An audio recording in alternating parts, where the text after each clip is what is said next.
All over YouTube, if you look for a serious critique of Fortnite or reviewing the game, you will find nothing but just mindless hate because people have already been programmed to have this whole attitude towards Fortnite because of so many different things going on online throughout the years, you know what I mean? But there's a very, very rare case where we actually do come across somebody talking about Fortnite and giving a serious critique without their mind being completely programmed. Today, we're going to react to a video by That Boy Aqua. And I gotta be completely honest with you guys, I have never seen this channel before, That Boy Aqua, but I start scrolling around. If you enjoy this content like this video has been fantastic so far. It's over a half hour long, and I want to say I watched like somewhere in between, like somewhere going on towards the middle of it, and I stopped there. I reached out to That Boy Aqua and I was like, hey, this video is absolutely fantastic because honestly, I've been really enjoying it, and I actually stopped what I was doing. I was sitting down, I was making a video, and then one of those days just completely got delayed because I was sitting here, and then I ended up watching the video, and I was like, oh, there you go, I didn't finish processing something. But I reached out to That Boy Aqua, and he's been so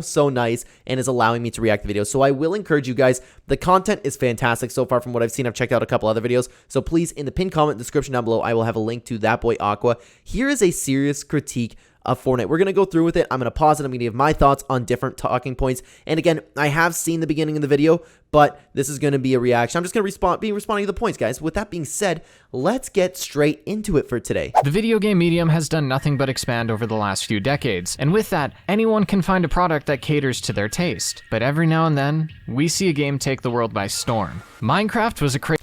This is where I was surprised to see the video start taking off because I was like, Fortnite, and then we ended up talking about Minecraft. I remember not hearing the end of for years, and even now it's in a renaissance. Minecraft's impact has been seen across the industry, as any game to sell over 200 million copies would. But after Minecraft, there would be a new game to completely alter the industry, for better or worse. And it's interesting how people don't talk about the combination between Minecraft and Fortnite. They've had such a, like, would you call it like the same kind of rise and not fall? They didn't have a fall, but like people stopped comparing them so much. And it's just two of the most successful games of all time. And it's really interesting to see a video bring up that conversation with Minecraft again. A game that would be so approachable and so accessible that it became a household name in what feels like a few months. The creations this game produced were careers, memes, and a hell of a lot of money. Really? Let's now talk Fortnite, shall we? It's the newest video game craze spreading across fast among kids. If you don't know what Fortnite is, would you say that Fortnite had a bigger impact than Minecraft? I honestly think it would, but you got to remember, like, I grew up when Minecraft was really starting to get big. That kind of took over the world too, but the problem is, it's not necessarily a problem. Fortnite, like, captured the entire world. They captured parents. They captured schools. You know what I mean? People were talking about Minecraft everywhere when it first came out, but you could also attribute that to Minecraft being out at a time where social media wasn't necessarily as popular. Like, don't get me wrong, it was still there, but nothing really went viral too much if there was this really cool game. You know what I mean? You've caught the dances from the game, the floss, best mates, take the L. Now remember the latest those video game craze is Fortnite. It's free, addictive, violent. Should you be worried? I actually kind of forgot about all that. Remember all the people talking about taking down Fortnite because these kids are gonna start shooting up schools? Like, oh my god! And then it cut to the memes of someone doing the best mates emote. Dude, this fucking game sucks, man. This game fucking sucks. Yeah, it had its clips, all right.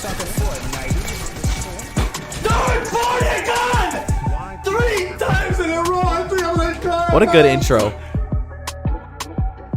Fortnite was the latest game to take the world by storm, both literally and figuratively. Celebrities began referencing the game, athletes would reenact the emotes in celebration. This is what I'm talking about. Minecraft didn't have that impact. You know what I mean? It just wasn't the same. It's crazy to me. Like, these are the number 1 and 2 games. It's crazy to me. And the phrase, "we like Fortnite," was heard in middle schools across the world. As of now, Fortnite is associated with children, blue-haired streamers, and a younger generation. And it's important to understand that there's a definitive difference between Fortnite the video game and Fortnite the cultural phenomenon. This video will primarily look at the game, where it succeeds, where it fails, how it got there, and how it can continue dominating the Battle Royale scene. And from what I've seen so far, man, he does a really, really good job. Like, he wasn't kidding with the title, A Serious Critique of Fortnite. And I really, really appreciate videos like this that just don't, like I said, so many people are just programmed. They go, hey, I saw on Twitter that this guy doesn't like Fortnite, so I don't have to like it either. I'm not saying this dude doesn't like Fortnite. Of course, he'll get into it and say that he does like Fortnite. But it's really nice to see a video of not just one side or the other. Because if you come to my channel, I very rarely criticize Fortnite. I just really enjoy the game. But I'm intrigued by this. And I was really intrigued by the video. I enjoyed it so far. But before we look at how this game is easily the best battle royale out right now, how it earned its second wave, and where it goes from here, we need to start at the beginning. Not of Fortnite, but of Minecraft. During much of the late 2000s and early 2010s, Minecraft had dominated the gaming market, and in its success were many attempts at catching that lightning in a bottle. If you asked your parents for Minecraft and they told you they had Minecraft at home, what they meant was they had Castle Miner Z. Countless games like this were inspired by the open-ended block adventure, and this applied to creators too. This is honestly giving me a little bit of nostalgia for when Minecraft first came out. Because again, I grew up in the Minecraft generation, man. For those of you who don't know, I played Minecraft for countless hours growing up. Excuse me, I need to silence my phone. I'll be reacting for a while here, guys. Come on. But it was so much fun, and I miss these days. But Fortnite's just objectively better, in my opinion. Not that Minecraft sucks now or anything. It's still great. Just Fortnite occupies most of my time when I game. Mods for Minecraft were flowing like water, and there was no escape from the YouTube invasion of Minecraft Let's Plays. The community was... Anyone else watch Achievement Hunter back in the day? That was, oh man, one of my inspirations for YouTube. Always finding new ways to have fun and to do so together. Public servers hosted mini-games that put an interesting competitive twist on the usual game, and I personally played these games for hours in their prime. Specifically, shout out to the TNT Run fans out there. But the most unique game mode there was Minecraft Hunger Games, or survival games.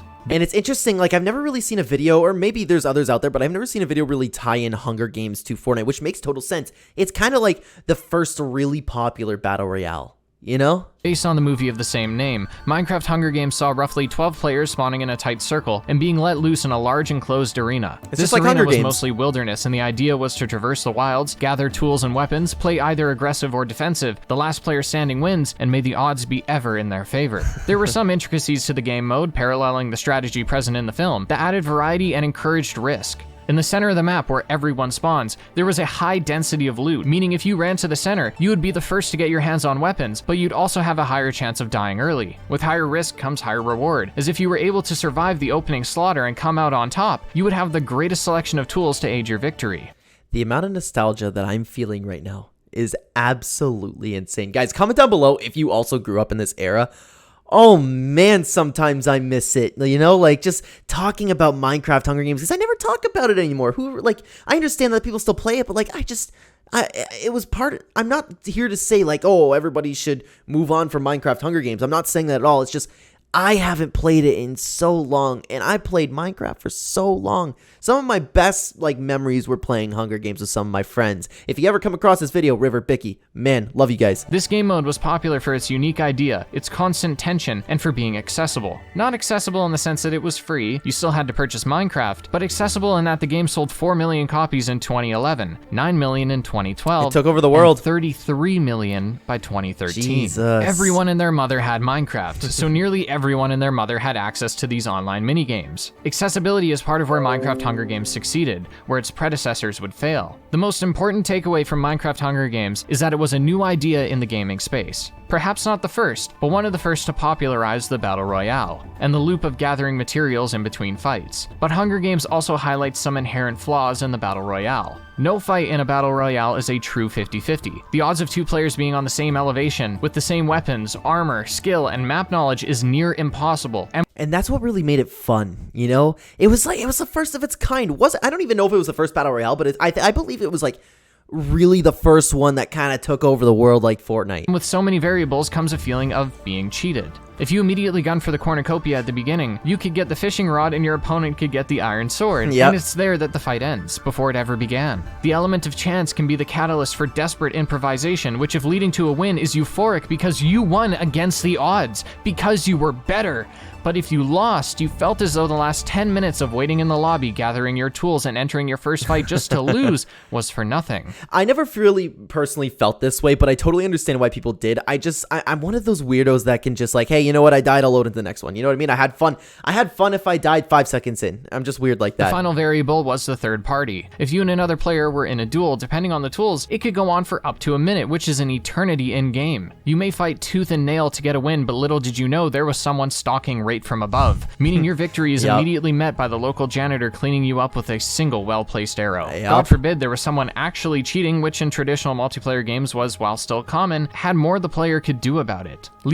That's something Fortnite doesn't get enough credit for, is how good they are at preventing cheating. How many times do you actually run into a cheater? And I'm not talking about you died to somebody who's good with a sniper shot. I'm not talking about those fake cheaters. I'm talking about like real actual cheaters. It goes viral when somebody like cheats in Fortnite. It's insane. It's so rare. One Call of Duty match and entering another was simple and took less than a minute, but entering a new battle royale takes minutes. But despite this, the variables created variety for each game and a story. As a player, you were always forced to employ different strategies and use unconventional weapons. In a typical arena, there's a meta that every player can participate in. But here you have to make do with what you have, and as a viewer, this creates a narrative to follow. Let's see if my favorite YouTuber is able to win with a loaf of bread and a stick. This is what makes the Battle Royale genre, in essence, so fun to watch. And I never thought about that until he pointed it out. That is just completely true. I don't have anything to add to that point. It's true. That's why it's so much fun to watch, and I've never thought about it that way. It's exactly what would elevate the next game to greater heights, and it's what would continue to widen the audience for these games. The next Battle Royale, in spite of the number of players, would take over not just the Battle Royale scene, but Twitch too. Arma 3 was a popular... So was Minecraft the first Battle Royale then? I want to say it was. Like the first really, really big one. Shooter that received a mod called PlayerUnknown's Battle Royale. It's far closer to the Battle Royales of today than Minecraft was, but it's not what would skyrocket to the top of the streaming charts. Its impact cannot be understated, but we're mostly going to fast forward to the peak of H1Z1, because it shares a lot of Arma 3's DNA, most notably Brendan Green, or the PlayerUnknown himself. H1Z1 for a time dominated, but it had a few drawbacks that would be remedied by future games, namely accessibility and polish. But what it had was a hell of a lot of fun. The game presented an arcade shooter approach to the Battle Royale, not based on Hunger Games, but Battle Royale, the movie. Something H1Z1 had to enhance the experience as both a player and a viewer was proximity chat. If you were close to someone, you could hear their microphone and engage in conversations with them. I believe if Fortnite ever added proximity chat, we got a taste of it in Imposters. We got a little taste of it, and Fortnite made it work so well. If Fortnite ever releases a game mode with proximity chat, or like a brand new season with proximity chat as a brand new feature, you load in Battle Royale, hey, there's proximity chat, they will take over the world more than they already had. Could you imagine the clips that could come from that? We had some awesome ones in Imposters, but that was a little bit chaotic. But like the one-on-one interactions, and that's why people love this game so much, right? Look at the clips that came from it. You still see them to this day. Proximity chat is so special, I don't know why more Battle Royales don't try to implement it. This led to not only a series of betrayals and team-ups, but again, it crafted a narrative. And it adds, sorry to keep pausing, but it adds, again, just another brand new element to those Battle Royales. Like you said, team-ups, betrayals, anything can happen. The clips you could get from that are insane. This was no longer fighting against other players, but other people. And it led to some of the most memorable moments in internet history. Yep. The fuck you say to me, you little shit? It never gets old. How are you not in fucking school? There were also a huge number of bugs, which would seemingly never be patched, leading to heavy player dissatisfaction. And it's interesting to note, too, because people get so upset about bugs. I find them hilarious. If I saw a car floating and I even couldn't use it, I laugh at those things. That adds to the game in my experience. And that's why, like, Fortnite in its prime with bugs, and I mean, like, what most people consider Fortnite prime. I think it's better now, but you know what I mean? With all of the bugs, remember shopping carts going up in the air, the shockwave glitch with the cars where you could just, like, fly across the map with your car? I find those things hilarious. The problems with glitches in a Battle Royale are exacerbated because, again, you can have a 20-minute game end in an instant to an error out of your control. And that's hilarious. The community somehow was able to put up with these issues for so long purely because the game was that fun. But player morale couldn't sustain itself forever, and rather than injecting new life into the game, the developers injected poison in the form of the combat update. Performance took a hit, visibility was worse, and the new spray patterns from... I've only seen clips from this, but I've heard about it. I've heard that was a really, really bad update that they went through. Many of the guns meant longtime players had to relearn recoil, which now seemed more inaccurate than ever. There are many stories of games having missteps that lead to its downfall, and yet this is an exception because H1Z1 was doing fine enough. It saw a decline for sure, but you'd think it would be easy to recapture players. Instead, this update served as a killing blow, the coffin, and the funeral. And there is no greater testament to the game's success than players' reactions. Playerunknown would earlier leave the H1Z1 team and create PUBG, which is where many H1Z1 players took refuge. The game has since been massively successful, especially in the East, but it was the arrival of a new challenger that would learn from the old mistakes of its contemporaries and completely change the industry, with new ideas and old ideas that were executed with a new level of And PUBG did very well too. polish. Its art style with each update has become closer and closer to an interactive Pixar film, and its gameplay had both what made previous games unique and yet enough new ideas to solidify its own identity. But then, it was so important to look at the history of the Battle Royale genre, not just to exemplify Fortnite's strengths, but to explain them. and this is what I absolutely love about this video and the way it's been structured. I love that you went through the history of the entirety of Battle Royale, starting off with Minecraft. Like, oh, nobody talks about Minecraft being the OG Battle Royale that was popular. Fortnite's most recognizable mechanics were foreshadowed years prior, and we should have known that adding building to a Battle Royale would make engagements more enjoyable, because it already happened in Minecraft. Oh, you know what? I'll pause it after his point, because he makes a fantastic point here. While blocks were a commodity in the Hunger Games, and even more prominent in Bed Wars, they allowed you to mold the environment to your needs, and the same is true in Fortnite. Materials are more abundant now, and harvesting is part of the gameplay loop. Using the environment to your advantage solves problems that plagued earlier iterations of the BR. And this is something that I never thought of before. I've never heard anybody make this point. Fortnite kind of expanded, and it's, you know what, they could have taken from Minecraft, they could have not. But we've already seen success in Minecraft because you could build. Fortnite just enhanced upon that. That's incredible. I never thought about the correlation between the two games there. I wonder if Epic Games did model their game off of Minecraft a little bit, the Hunger Games. But it also introduced new complications that are exacerbated at the higher ranks. Every map has points of the environment that act as natural cover, and a staple of the modern Battle Royale map is the point of interest. Most maps are not designed as one large area or environment, but a collage of smaller points of interest that act as a small-scale arena, with expanses of barren land between. This was best seen in the eventual rival to Fortnite, Warzone, which featured many points of interest that were simply multiplayer maps dropped into the Battle Royale map, and it worked well. But the point I'm attempting to make here is that when traversing the lands between the points of interest, natural cover can be slim, and you leave yourself exposed at nearly every angle. But they've also fixed that with Chapter 4 a lot. Like, are they on the chapter? Yeah, he's on the Chapter 4 map right now. Like, there's kind of stuff everywhere, especially since they introduced Zero Build.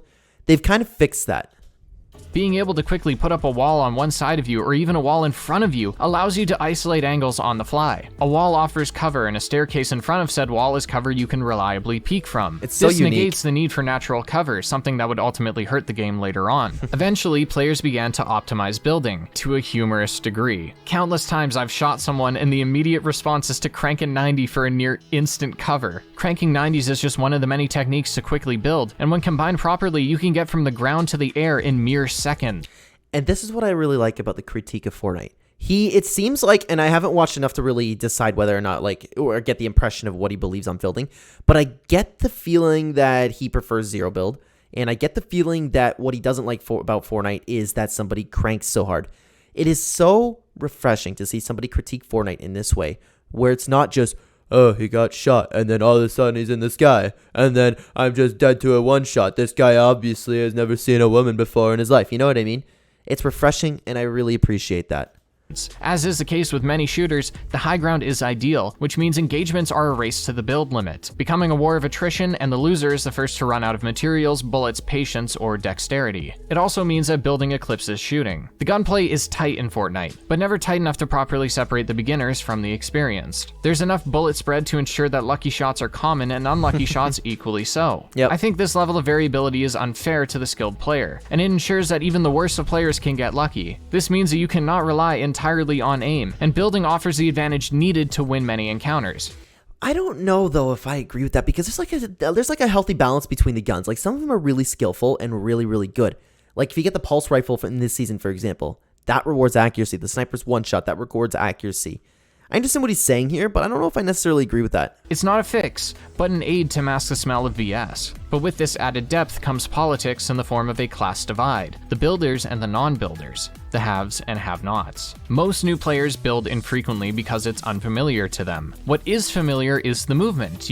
It was so hard to get to. Do you remember when you first started playing Fortnite? It was so difficult to get used to building. I actually, in my first, I don't even know how much, probably month of playing Fortnite, I was sitting here nah, I don't need to build. And I would just play like Halo, where I would take one shot and then instantly reload. My gun's always reloaded. I would jump everywhere. My character couldn't jump like Halo. It's just, I refused to build once I first started playing this game. You can run, crouch, shoot, aim, and position yourself around natural cover. All of it to a casual gamer is par for the course, with many of these skills being learned in other games. As you climb the ladder and get matched with higher skilled players, you will hit a wall, where time and time again you'll be at a disadvantage to a player who knows how to build. They aren't constructing towers, but a hut to peek you from, or even a wall to use as cover while they heal. This creates a fork in the road of player progression, where the player will either stop progressing, consistently losing to the players who can build, or adapt. Many resent building because it feels unnatural or unfair. I mean, why should I lose a gunfight because the other player is building over top of me?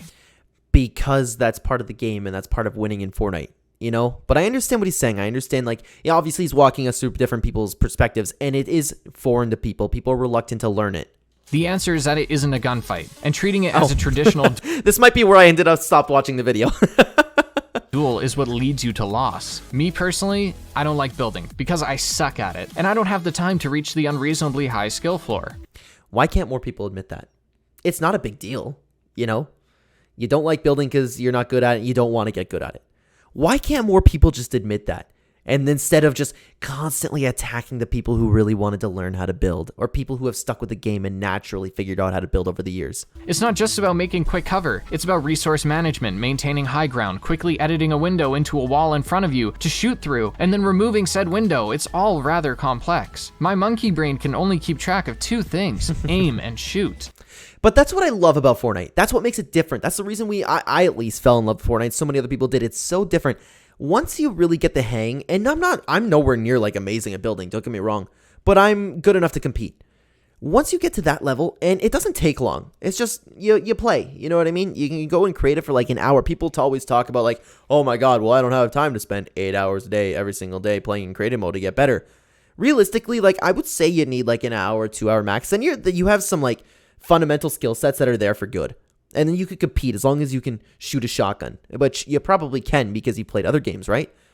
But the building's the reason, and once you get to that level where it's you understand the complexity of building, you understand different strategies, I think it makes for an amazing gaming experience. Building ultimately remedies the unpredictability that comes from a battle royale. If two players land in the same spot, one gets a shotgun and the other an assault rifle, the shotgun player could continually use both natural and constructed cover to close the gap. But the rifle player could build upwards for a vantage point. The fight is no longer decided by who got what gun, and if one player does get a clear advantage, then there's a way to turn the odds, which makes for a solid story. And the best kinds of stories are the ones with choices and consequences. I mean, that still happens at the beginning of the maps, though. Not at the beginning of the matches, not when everybody has guns. So I get what he's saying, and he's right. But still, those moments are still found in the game, and I'm assuming he's speaking before Zero Build was added. This is where Fortnite as a battle royale succeeds in the same way as its parents, as every game is full of choices in pace, aggression, and every strategy is viable. It all begins with the map. 100 people packed on a bus, all facing the same question. Where we dropping, boys? Some points of interest contain better loot than others, but the most bountiful locations will also be the most lethal. If you survive, you have access to some of the best weapons, and if you lose, then hey, might as well get it over with early, right? But if you decide to land somewhere farther out, you'll miss out on the better items, but you'll have a higher odds of survival. Once you're geared up, you have a new choice in front of you. Do you want to play passive or aggressive? A passive player might opt for the bushes, hiding around corners and attempting to survive through scarcity. The upsides to this is that you're likely to make it into the top 20 and maintain the element of surprise, but you'll lack weapons above blue rarity, and a majority of the game will be boring. An aggressive player has a more exciting game, but often a shorter one. They may start the game at a dense point of interest, barely escaping with most of the loot and a few bodies, and it's here that they can initiate a bounty, where a player will be marked at random, and their vicinity on the map will let the hunter know where to look. I kind of like playing both styles. I don't know if anybody else is like me. If the bounty is claimed, then the hunter gets their loot and some currency, but most importantly, they get materials. I mentioned that many encounters are a war of attrition, so engaging with thousands of materials for building almost guarantees that you can keep the high ground. If two players have 300 mats, the winner gets not just the opponent's weapons, but their mats too, leading to a snowball effect. After 2 fights, you'll be walking around with an entire lumber mill in your backpack and a few gold weapons to boot. This is where the stories unfold, and where the appeal is for the viewer. I've watched countless streamers play the game, and every game has variety. Sometimes they only have snipers, sometimes they find a gold gun off the bat, and other times they find nothing at all and get rolled in 30 seconds. But that's what makes it fun to watch. Exactly. To play is a different story, as it can be frustrating to loot what feels like 100 chests and not find any healing items, but that kind of inconsistency at least prevents the game from being boring. That is exactly correct. No matter what, each game of Fortnite is unique and different. Better or worse, you're having a different experience instead of just doing the same thing over and over and over again, playing the same team deathmatch over and over again. I might have presented the gameplay loop as rather linear, and I want to clarify that the variety does not end at what weapons you have or where you land, though that is a large part of the equation. Fortnite has many special items that further spice things up. For one, vehicles are scattered around the map, offering a means of traversing both quickly and safely. Bounce pads shoot you into the air and allow you to deploy your glider once again. Some of the best items come from the collaborations and in-game events too. And the updates, man. Epic is so good at adding stuff to the game that I've never seen before. Just when you think they've run out of ideas, they come out with like, oh, what's there now? I haven't played yet, but I'm so excited to hop on Fortnite because we got the ODM gear from Attack on Titan. That's going to create an entirely new experience. 2. Fortnite shockingly has lore, and extensive lore at that. And it's a great storyline, okay? If you're not into the Fortnite storyline, man, that storyline is fantastic. In-game, there are quests around the map that you can complete for experience, and as you do, you'll further a storyline that unfolds in real time. Also, I must apologize, guys, if I'm getting some text messages here. I forgot to edit my recording software before I got into this, so my apologies. Fortnite for the quests is a viable means of playing the game. I've spent many games just completing quests and avoiding other players because I wasn't in the mood, and the game supports a pacifist playstyle. The visuals are fun and relaxed, which complements the long drives scored by the game's many original songs that play over the radio. Some licensed music is here, but the originals are surprisingly good. Each quest will yield both experience and audio logs with current and past lore. This lore spans the multiverse, which is their explanation for the hundreds of crossovers in the game. I will say I've said this forever on the channel, so I won't like really go into it. It is a genius way to tell the story, where it's like, hey, you know what? This is the center of everything. We're bringing people in from different realities, and they're not themselves. When they leave, they're still the same, but what's left in Fortnite is a copy. It's a snapshot. I think it's genius, man. Which are responsible for some of the most fun to be had. Yes. Nothing will be funnier than seeing Rick fire a gun and then finish off his opponent with a Kama Yamama. Kama Yamama. I guess it's better than what my friends and I called it. If you guys have watched the channel, we call it the Kama Yummy. These items have use outside of the flashy visuals too, but that can be a problem at times. The peak of my Fortnite addiction was in December of 2021. Spider-Man. How many people came because of Spider-Man? So many people hate on Fortnite crossovers, and I cannot stand the people who are like, they see Spider-Man in the game, and they're like, oh, wow, just when you think Spider-Man couldn't get lower, as if this has an effect on Spider-Man at all. Like, oh my God, those people are the worst. Why can't you just enjoy or be happy for the people that are Spider-Man fans? This, along with No Way Home when it first came out, was absolutely incredible. One of the greatest seasons of all time. Collaborations help Fortnite so much.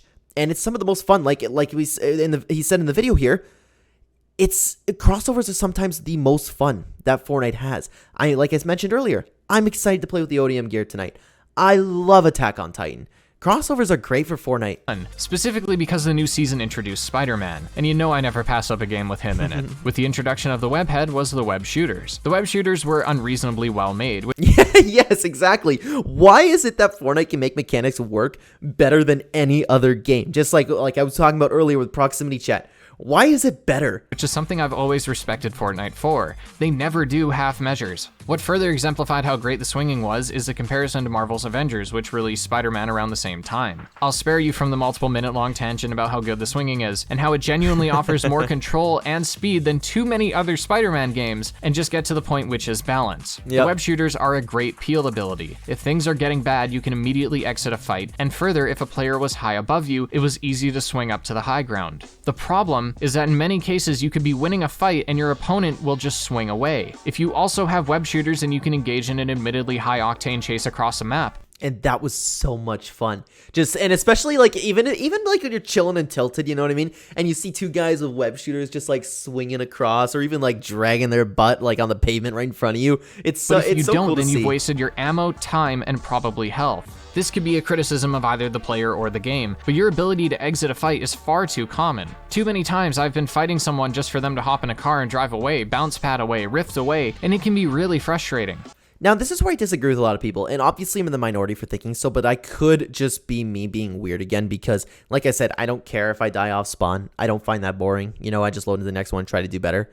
I never really understood the issue people take when, example, when rift-to-goes were in the game, when people could just rift away. I didn't care. I didn't really care about my kills that much. And it's not like to knock like anybody who, because obviously, again, I am in the very, very big minority in this. Nobody agrees with me. Very few people, at least. So if anyone could tell me in the comments and help me understand that, I just don't get it. What's the big deal if you don't get your kill? You know, yeah, you know what? You lost some ammo, but I had fun fighting. Maybe I'll get excited if I see that dude again, like later on in the game. That's where I'm looking at it. I understand that in some cases running away is smart, but as a player, few things are as frustrating as whittling down someone's health bar just for them to get away. And that's what I don't understand. Why is that so frustrating? I don't get it. Like, I just don't take the game that seriously. Here's the other thing, too, though, is, like, it's tough to word this. Or what would you want them to do? If you were in that position and you had the opportunity to run away, you would probably do it 10 out of 10 times. At least 9 out of 10 times.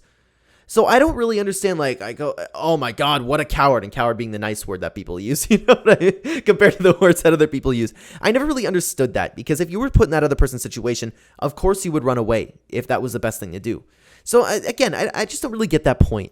At best, you can also get in a vehicle, but then you're just engaged in a chase across a map, which I can find be that boring fun. after a while. See, that's where I'm weird. I disagree. I find that fun. If you have to chase someone across the map, you ever have those matches where you drop into the field at the POI, you get somebody so low, and then you spend minutes chasing after them?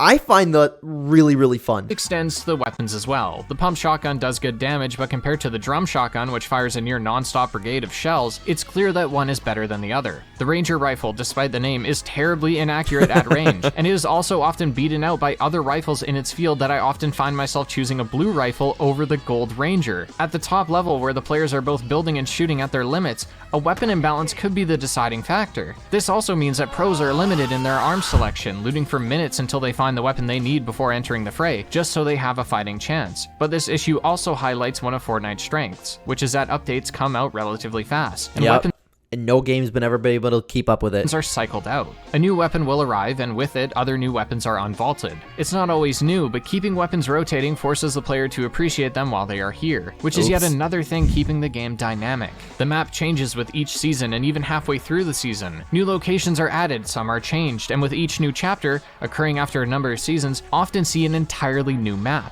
Again, the execution of these new ideas and locations are what solidify Fortnite as the juggernaut it is.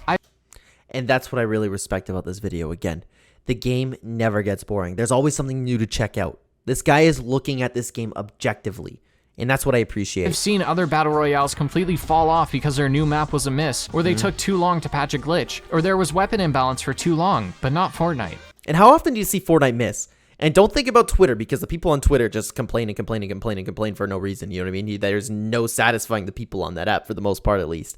How often does Epic Games realistically miss with their map changes, their updates, their weapons? Very rarely. It's not perfect, but it is better and more accessible than its contemporaries, and which free. Is all it needs to be. I believe accessibility is a large reason as to why Fortnite succeeded. It was free to download and hey. free to have fun. Purchasing cosmetics or battle passes gives the game more visual variety, but you can easily have a good time and win consistently without paying a dime. As a player, you have nothing to lose aside from a few minutes of your time, and while this accessibility led to the game being exceptionally popular among children who could join the fun without begging their parents for $60, it also led to many people being able to easily convince their friends to give it a try. Yep, and that's exactly what happened to me too. The first time I joined, everybody had skins and stuff. The first time I joined my squad, all it took was for me to press download on this game I'd never heard of called Fortnite. Myself included. But eventually, most players do spend their money on emotes, skins, or the battle pass. I wonder how much money I spent on Fortnite. No discussion of monetization in a game can be complete without first discussing the ethics of monetizing not just a child audience, but their idiocy too. Fortnite's store rotates items every day. In recent years, it's had many bundles and skins on sale for a week, with a small section that rotates daily, but this is something many stores do in hopes of preying on your fear of missing out. I don't know if you can really knock them for that, though. It's just smart business. If you see an item that you want to buy, you have to do it now, because who knows when it will be in the store next. These aren't just cool soldier skins either. This is Goku we're talking about. Thanos, Venom, Rick and Morty. For myself, I know I've purchased a ton of V-Bucks, and whenever a new Spider-Man skin is in the store, I end up buying it, but I don't see a problem with it. A child doesn't have a job or any concept of money, so it's their parents' job to regulate how much they spend on the game. Agreed. Completely agree on that. If a kid wants to spend their $20 birthday gift card on a game, so what? If not V-Bucks, it would be spent on candy or Legos or anything else. This guy is just hitting W after W, eh? I know that's what I spent mine on. Are there better ways to spend your money? Yeah, there are. But they're kids. Let them do what they want, and if they regret the purchase, then it's a lesson learned. Very well said. Certainly does not charge as much as games like Valorant do, and many adults like myself have a baseline understanding of currency to know when something is not worth the money, or to know if you should be saving that $20. Yeah. A 9-year-old might not be capable of making that distinction, but that's why we don't give credit cards to 9-year-olds. And if you're an adult and you have that problem, you have no business having a credit card. May as well also mention that the different skins are simply fun. I like Spider-Man, and doubly, I enjoy playing as Spider-Man. The default or free skins are fun, but I enjoy the emotes and skins for the absurdity and thus the tilt factor. Yep. My favorite Fortnite pastime is dunking on someone and then dancing on their body for minutes at a time. How you never see people say this anymore. Me too. Me too. I love dancing on people. Emotes were meant to be used. I can't believe the people who are always like, hey, you know what? That's toxic. Don't use that emote. I'm like, I got the emote. I'm going to use the emote. Or until I see that they're no longer spectating. There's a petty it's so true. satisfaction that I get knowing that someone who just lost to Thanos with a shotgun now needs to watch him hit the gritty for the next 3 minutes while they wait for a new game. Is it Yes, exactly. I love it. And you know what? It's just a game. And that's where going back to like people take it so seriously. This is a whole different conversation than what the video's having. But like, I don't understand the people who always get upset about getting emoted on. I find it funny when somebody emotes on me, you know? Is it toxic? Yeah, but that's what you get for losing to someone who's as bad as I am. Another potential rebuttal to the monetization of the game is the Battle Pass. The Battle Pass offers close to 100 items for the price of $10. This ranges from skins, stickers, emotes, loading screens, lobby music, and the premium currency, V-Bucks. Each Battle Pass costs around 1,000 V-Bucks, and within each Battle Pass is over 1,000 V-Bucks. This means that if you play the game consistently to finish the Battle Pass, which again can be done by playing the Battle Royale or completing daily and weekly passive quests, you can get the next Battle Pass for free. Where other games would have you buy another Battle Pass each season, in Fortnite you could have bought the Battle Pass 2 years ago, and if you saved your currency, you'd still have the latest one and all the items within it. Fortnite is not as greedy as people make him out to be. Epic Games, excuse me. And my brother does that. He bought one Battle Pass and he hasn't spent a dime since. Further, the items in the Battle Pass are not negligible. To again compare this game's monetization to Valorant, here's a skin from the Battle Pass and here's one of the paid skins. Compare this to Fortnite, where this is one of the Battle Pass skins and this is one of the paid skins. Case in point. So yeah, the monetization does prey on the fear of missing out, and yes, it is being marketed towards children, but when the entrance fee is so minimal and there's so much free content up for grabs, I can't see how this isn't appealing for anyone, and we have only discussed the Battle Royale here. There are other modes that are free to play, ranging from official modes like Deathmatch, concerts in the game, and the Among Us ripoff mode that is genuinely, like, surprisingly fun to play. But come on, we need Epic Games to bring back imposters. Come on, somebody in Creative 2.0. I'm waiting for it, especially with proximity chat. I miss it so much. Creative mode offers endless replayability, and again, this is free. So while I can understand the distaste for the free-to-play model, I think Fortnite is one of the few games to do it correctly. Fortnite dominated for some time, but eventually other developers caught on and came gunning for the throne. Yeah. Apex, COD. Competition was bound to occur. Some battle royales couldn't get far enough off the ground to pose a threat. Many people enjoyed Spellbreak, but it wasn't popular enough to be of note to Epic. I'm not even saying this to be disrespectful, I promise. Like, if you guys know me, I'm sure you understand that I'm not like that, but I've never heard of that game before. Spellbreak? I don't think I've ever seen it. Was it competing with Fortnite at some point? Fall Guys was huge for a few months, but it was so different from Fortnite that I don't think it was taking much of the player base away. You can't compare that. One game would come along and truly threaten Fortnite's spot on the throne. Call of Duty has been one of the biggest... I thought you were going to say Apex, because people were really hyped about that being the Fortnite killer. But then again, with this game too, the same thing. Series in gaming for decades now. And with their 2019 reboot of Modern Warfare being well received, across the board there was no better time to launch a battle royale under the title of Warzone. Warzone had what many battle royales didn't, which was accessibility, as it was free to play. The problem is that it definitely was free to play, but barely free to enjoy. Warzone functions similarly to other battle royales. And other CODs where you can just get good guns if you play the game. I love COD, and I actually enjoy that system of COD, but I look at it as like a Call of Duty thing, you know? And here's the problem, like, you can get those really good guns in COD, but it's not unplayable if you don't, you know? You can still kill somebody. It's really easy to kill somebody in Call of Duty, so I don't necessarily really knock them for that, but I understand why that would just completely make people go away from the game.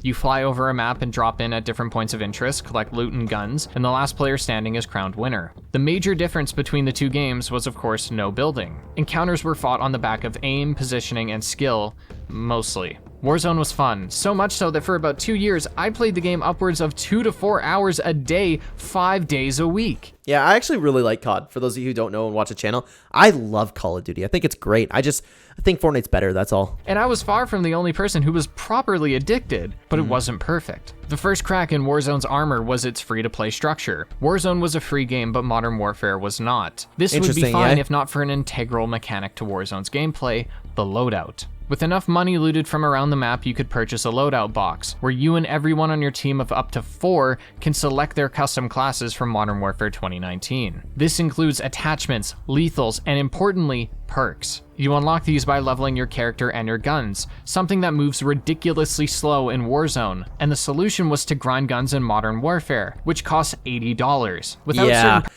That's the COD thing. But again, like, I don't knock them for that. I understand, again, completely why that would turn people off.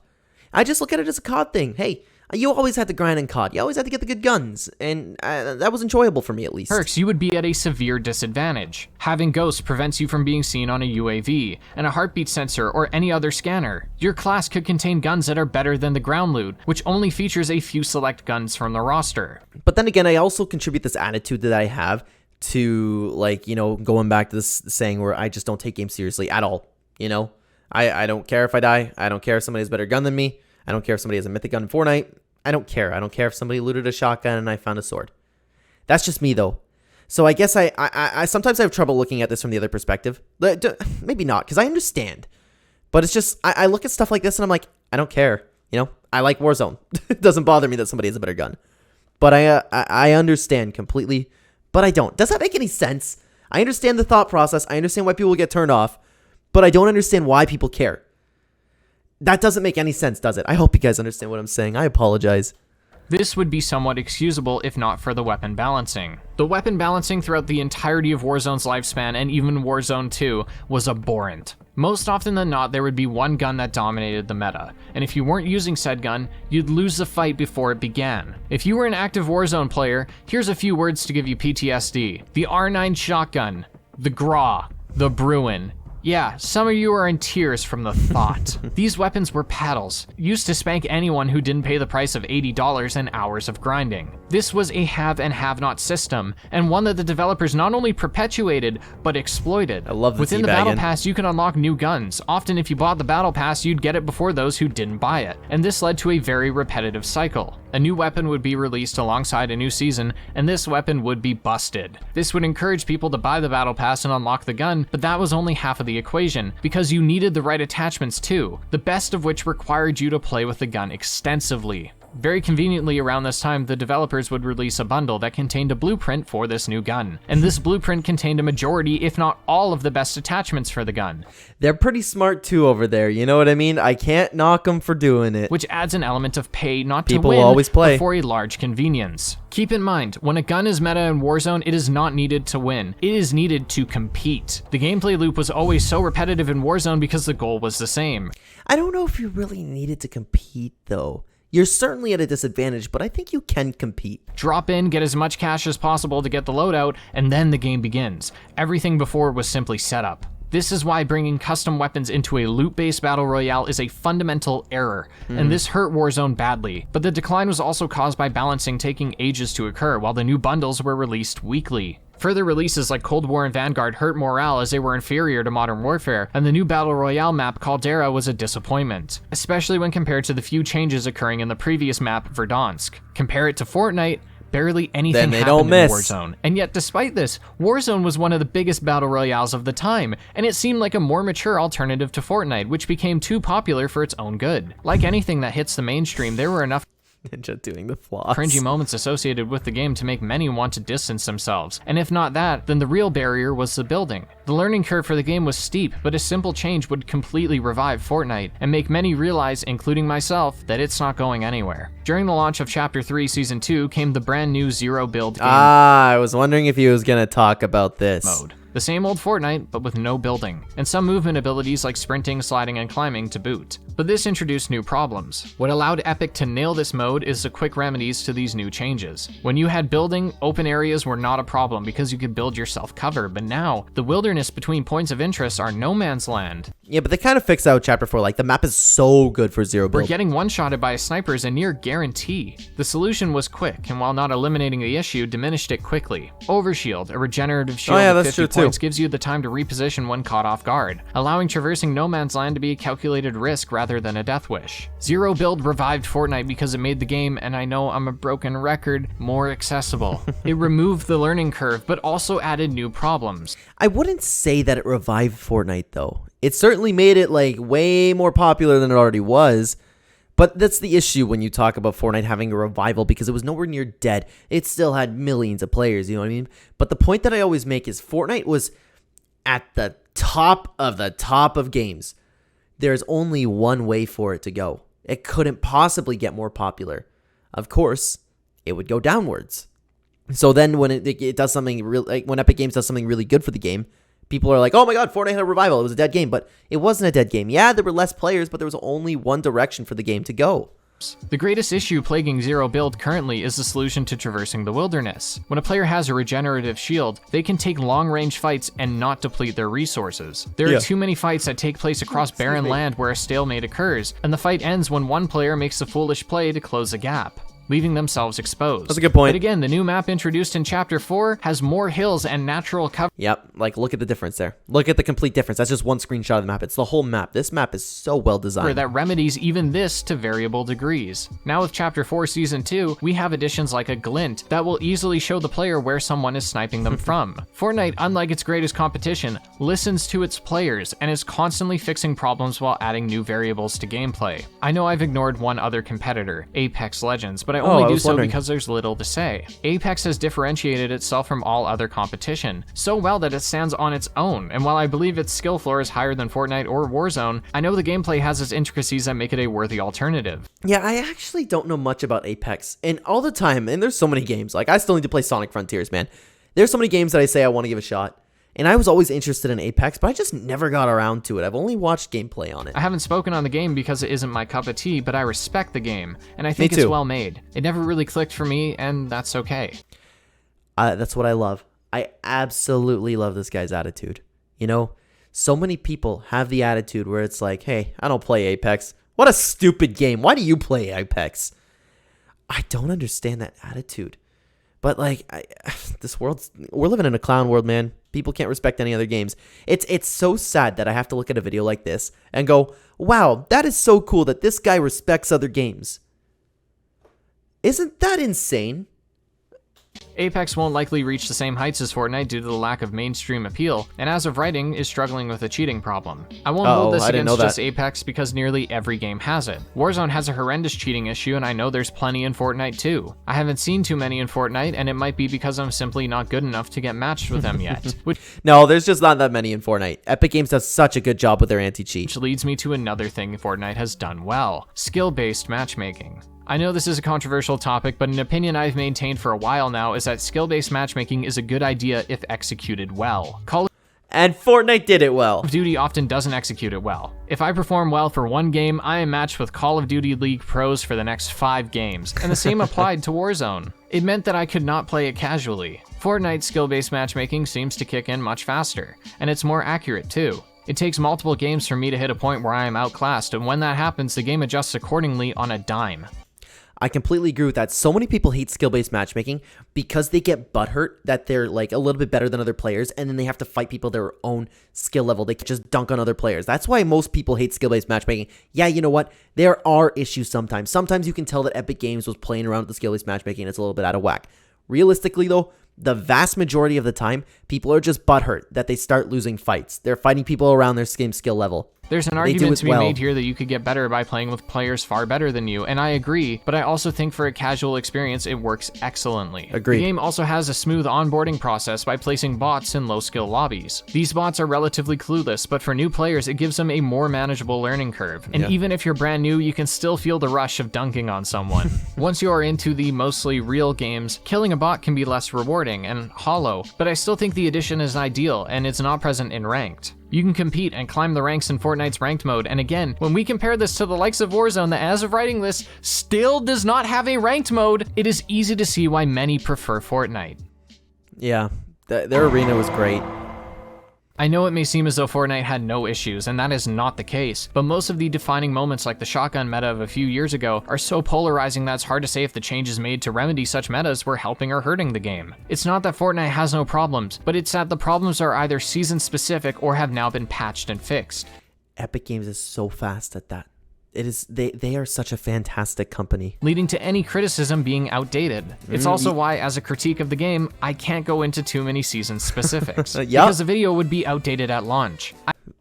Exactly, man. I had love a previous this video. complaint in the game stating that the new map for Chapter 4 was bland and aesthetically provided very little, but now as of writing there is a brand new season that fixes this exact issue, adding new points of interest that look visually stunning, have unique traversal mechanics, and a slew of new vehicles, weapons, and more. Oh, what do you mean? This sucks. This sucks. This is horrible. No, I got killed by somebody, so I hate the whole game now. No critique of this game could be relevant for more than a few months because a critique inherently dives into the nitty-gritty of a game. And what this critique attempted to do was analyze the fundamentals of Fortnite. Fundamentally, this game has everything it needs to continue a long lifespan. Many players will say a game is dying because it doesn't have the same numbers as before, be that concurrent players, revenue, Google searches, but that dilutes a game's vital signs. If a game has 1 million players right now but 1 year ago had 10 million, the game didn't die, it's just past its peak. Success is not a linear upward trend, and that is true for all things, be that games, music, or even YouTube channels. Fortnite is not dying. Perhaps the Battle Royale genre is becoming tired, perhaps it's running out of ideas, hitting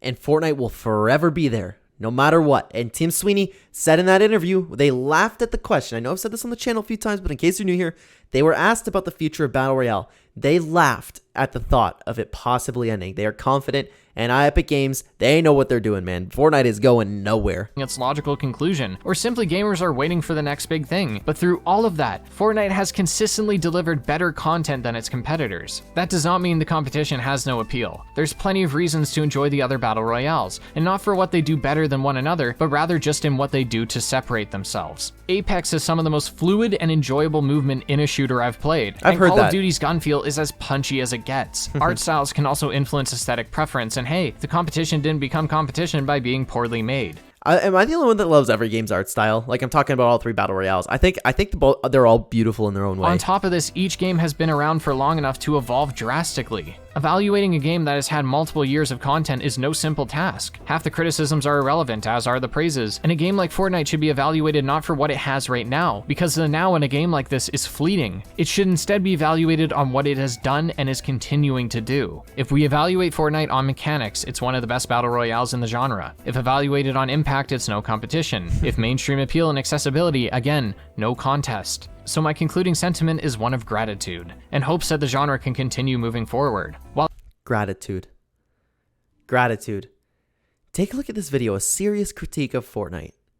I absolutely loved. I'm gonna talk about more, so like we're almost done the video here. I've highlighted the downsides of other battle royales. I don't mean to illustrate a narrative that these other experiences are bad, but just that balancing and maintaining a battle royale is difficult. Some falter because they lack polish, some because they exploited their players in the meta, and some succumb to their own success. While I have throughout this video disconnected the game from the cultural phenomenon, it can't be ignored. Fortnite swept through the nation, being a common reference in pop culture, having merchandise at every turn, and while I understand that it bred a lot of cringy moments, it also created a community. It makes me think back to when I was a kid and how I would play Minecraft all day, and when I wasn't playing, I was watching others play the game or listening to parodies. Oh my god, I wonder how old this guy is, because I can relate completely. May not be able to look back at it without some secondhand embarrassment, but it doesn't change the fact that the game was a pillar of my childhood.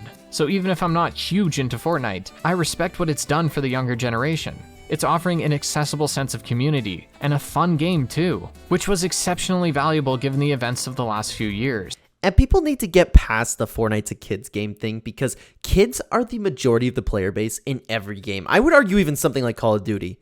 Like, yeah, you know what? It's cartoonish, and that's where people start really saying, oh, you know what? Kids game, kids game, kids game. But you play squad fills all the time, and especially like in the evening or at night, and you're matched up with nothing but adults. With current discussion around battle royales being rather negative, I'd love to know if you disagree with me and what you appreciate most about your favorite battle royale. At the end of the day, these are just my thoughts and opinions, and they are no more valuable than yours.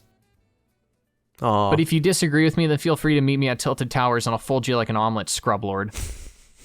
Fold you like an Hello omelet. everyone, thank you for watching this video. I appreciate it a lot. If you enjoyed it, you can hit that subscribe button, hit the like button, and if you want to support the channel further, then you can subscribe to my Patreon Guys, or join the YouTube membership phase. Go subscribe. I apologize, I sound very tired. It is currently 5:30 in the morning, and I was just thinking, like, is this the same guy? I have been editing for the last 14 hours. Not because I'm on a strict deadline or anything, but just because I had a really fun time making this video and I didn't want to stop. Although I do have class today, so I should probably get some sleep. So with that said, the names you're seeing on screen right now are the patrons. Thank you so much for your love and support. I appreciate you all. If you want, you can follow my Twitter down in the description. Join my Discord server. I'll have all the links down there. Go check them out, guys. I edited this one, but thank you to Sean, who is the normal channel editor. I just wanted to edit this one because I really like Fortnite, and I wanted to be a bit more hands-on with this video. So that's anyways, awesome. that's all. Thank you so much. I love you guys. Take care of yourselves. Take care of each other.